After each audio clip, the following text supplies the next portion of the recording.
நீங்க தான் ஏதாவது செய்யணும் என்று எதிர்பார்த்து காத்திருக்கிறோம்.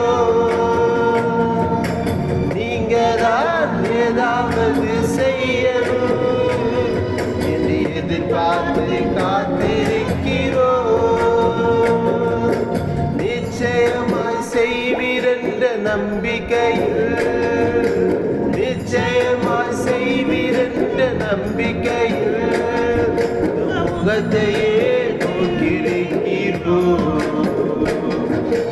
முகத்தையே நோக்கி இருக்கிறோம். அற்புதம் செய்யுங்கப்பா எங்க வாழ்க்கையில, உம்மைத்தான் நம்பி இருக்கோம் ஏசப்பா. அற்புதம் செய்யுங்கப்பா எங்க வாழ்க்கையில, உம்மைத்தான் நம்பி இருக்கோம் ஏசப்பா. உம்மைத்தான் நம்பி இருக்கிறோம். உம்மையன்றி யாரும் இல்லையப்பா.